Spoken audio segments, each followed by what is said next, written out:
Quand tu vois les moyens que met Netflix dans sa campagne publicitaire pour Army of the Dead, tu te dis automatiquement que tu t'apprêtes à t'en prendre plein la face.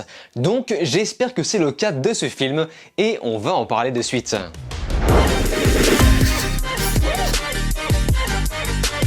Salut à tous, c'est Vince, alias Amir Game, et on se retrouve aujourd'hui pour parler enfin de Army of the Dead. Petit film de zombards américain, coécrit, coproduit et réalisé par Zack Snyder. Après un Justice League Snyder Cut foudroyant, je pense qu'on a tous de grosses attentes pour Army of the Dead, même si évidemment ça n'a rien à voir. Avant tout, sachez que ce projet a été annoncé en 2007 avant de basculer dans l'éternel développement interminable qui ne prend vie finalement qu'après le rachat des droits par Netflix.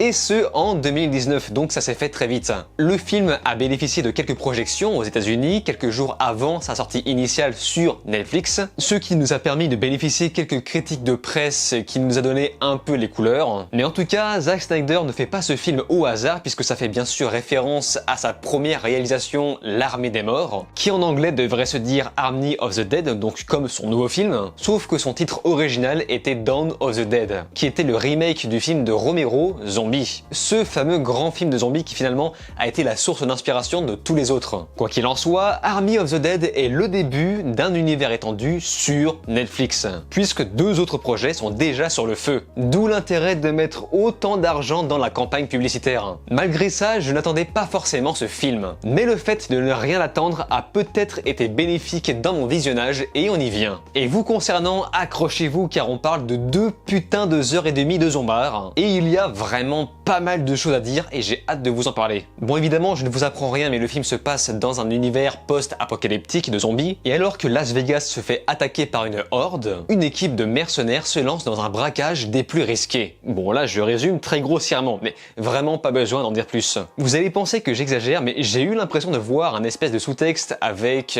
notre situation actuelle sur la crise sanitaire, notamment sur l'autorité qui met la pression sur les civils de façon complètement exagérée pour voir s'ils sont infectés ou non. Et à part ça, bien sûr, ce n'est pas un film qu'on regarde pour son histoire. Ça sera plutôt pour sa gestion de survie et son rapport entre les personnages. Surtout qu'on retrouve beaucoup le schéma habituel des films de cambriolage avec les mêmes codes et les mêmes clichés. Et comme je m'y attendais, le film s'est pris quelques petites fessées de la part de la presse, disant que tout le budget ne s'étale que sur l'intro. Chose à laquelle je suis à la fois d'accord et pas d'accord puisque le montage y jouera pour beaucoup et on va détailler juste après. Pour ma part, je m'attendais à une espèce de parodie de zombies fun et décalée. Mais le film tente de garder son sérieux lors des moments opportuns. Finalement, ce dernier est plus humain qu'il en a l'air. Même si, attention, il ne faut pas tout prendre au sérieux au risque de le trouver un peu what the fuck. Non, en vérité, le vrai problème, pour moi en tout cas, est qu'il y a beaucoup trop de personnages secondaires dont on se fout éperdument. Pas tous bien sûr, on va s'arranger pour que les personnages principaux deviennent intéressants, mais ça ne sera pas le cas de tout le monde. Ce qui fait que je n'ai pas réussi à me retrouver lors des phases de tension. Je ne me suis intéressé qu'aux scènes d'action, notamment la scène du tigre, même si le film a quand même réussi à me surprendre de temps en temps. Donc c'est une preuve que le film a bien été travaillé, mais peut-être mal équilibré dans sa structure narrative. Le fait est que Army of the Dead manque de plus en plus d'intérêt au fur et à mesure qu'il avance, puisqu'on ne fait que regarder des personnages déambuler dans des décors,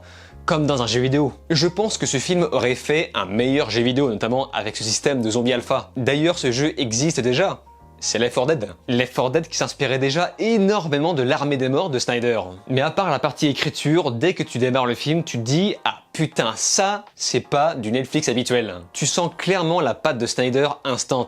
C'est propre, droit, clair, avec des ralentis bien placés sans en faire trop. Car rappelez-vous, on a beaucoup reproché à Justice League de trop abuser des ralentis. Même si personnellement j'adore ça, j'avoue qu'il y en avait beaucoup trop et de façon pas très équilibrée. Ce faisant, dans l'habitude du réal, il nous fera profiter d'un générique génialissime qui résume l'apocalypse avec une musique synchronisée au montage, avec un humour cynique, de l'horreur derrière un texte rose bonbon, accompagné d'une composition d'images dingue où on joue avec la horde de façon complètement artistique. Malheureusement, ce générique sera le seul vrai bon élément du film, puisque les chorégraphies de combat suivantes sont très calquées sur les films précédents de Snyder. Il y a beaucoup de moments où j'ai trouvé les zombies anormalement cons par rapport à d'autres situations du film. Mais en tout cas, si vous avez déjà vu L'Armée des Morts de 2004, ça sera sans rappeler les zombies qui courent, donc les fameux zombies qui courent qui feront leur comeback dans ce film, qui sont mes préférés, puisqu'en plus d'être effrayants, puisqu'ils s'adaptent directement à la situation humaine, le fait de courir à la même vitesse qu'un être humain, eh bien ça rendra le contexte du film beaucoup plus crédible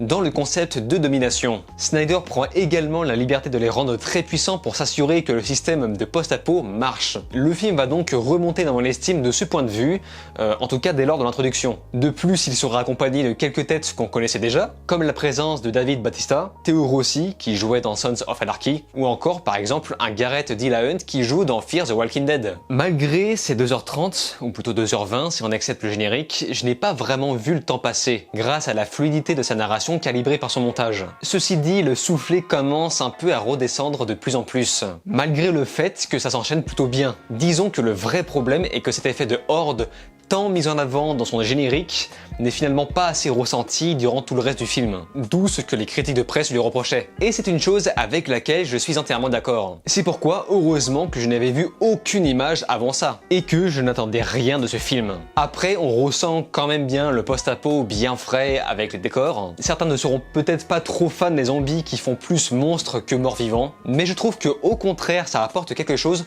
notamment ce petit côté second degré. Pour la musique, Junkie XL sera aux commandes, qui nous proposera plus un son rythmique pour maintenir le cap, mais c'est tout. Malgré tout ça, je trouve ça dommage de ne pas avoir vu ce film au cinéma, puisque c'est la deuxième fois qu'on nous prive d'une œuvre de Snyder sur grand écran. Dans l'ensemble, Army of the Dead reste un film cool à regarder, à condition encore une fois de ne pas le prendre au sérieux. Et bordel, qu'est-ce que je préfère l'Armée des Morts de 2004, qui lui allait vraiment droit au but. Army of the Dead, lui, tente des choses, et c'est bien. Il tente des choses qui ne plaira forcément pas à tout le monde, et qui ne sera pas pertinent aux yeux de tous. Je vous conseille quand même ce film, ce dernier parvient facilement à faire de l'ombre aux autres productions de Netflix et vous serez plutôt gratifié lors de vos soirées pizza. Je l'espère. Mais si c'est déjà fait, que vous avez déjà vu ce film, n'hésitez pas à me faire part de votre avis dans les commentaires. Je n'ai pas vu assez de critiques de la part d'autres personnes, donc ça m'intéresse beaucoup. Comme d'habitude, je lis et réponds à quasiment tout le monde. Sur ce, on se laisse ici. N'oubliez pas de vous abonner à ma chaîne YouTube, cliquez sur la cloche, likez, partagez et de regarder mes autres vidéos. Je vous dis alors ciao et à la prochaine.